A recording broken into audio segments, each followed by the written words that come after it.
एबे तोरी पाई तो पाई सीरियल रे बहुत बड़ा ट्विस्ट घटी जाइए। एबे चिकी आउ जशोदा जीवन एबे विपद रे दुहे परस्पर स्वामी को बंचाइबा को जाई दुहे एबे विपद रे पड़ जाइछंती। आउ एबे षड्यंत्र रे एबे फसाइबा पाई तांको बहुत सहज होइछि रूही आउ माधवी को। तबे दर्शक बंधु एबे तोरी पाई तो पाई सीरियल कहानी रे एबे कोन आसबो आग को नुआ ट्विस्ट एबे केमिति निजको बंचाइबो चिकी आउ जशोदा एबे कौन घटिबो कहानी रे आग को कौन आसबो नुआ परिवर्तन ताहा सब किछि जानिबा पई हेले आपण माने आजिर भिडियोटी को पूरा शेष पर्यंत देखंतु।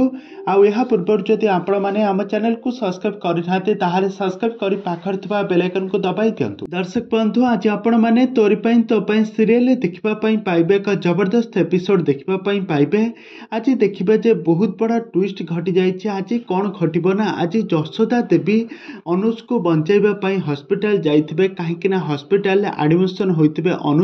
आ देखिबे जे गोटे नर्स जाई तांको इंजेक्शन ने सालाइन नाइथिबो से सालाइन ने तांको किछि विष इंजेक्शन देई तांको निशा मुक्त करिबा पई तांको मारिबा पई चेष्टा करथिबो।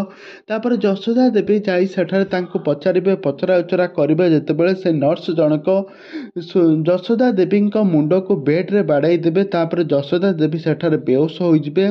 आ एपटरे माधवी चिकीर सब सत जानिबा पाई गोटे कॉफी कप रे गोटे ग्लास जो गोटे विष मिसई देई ताको राम को पीवा पाई देबो। तापर राम जेतेबेले चिकी जेतेबेले बड़ पाटे चित्कार करिबो चिकी सेठारे दौड़ी के जीवो।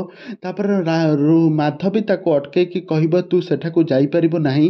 तापर चिकी कहबो गोटे स्वामी पाखकू ता स्त्री को जीवार तार संपूर्ण भाव अधिकार अछि तमे अटकेबा पाई तमे किए एहा पर जेतेबेले कहबो माधवी पूरा रागी जीवो। तेबे दर्शक बंधु एबे रूही आ माधवी एबे कौन करिवे एबे तांका षड्यंत्र रे एबे से आगे चलीछंती।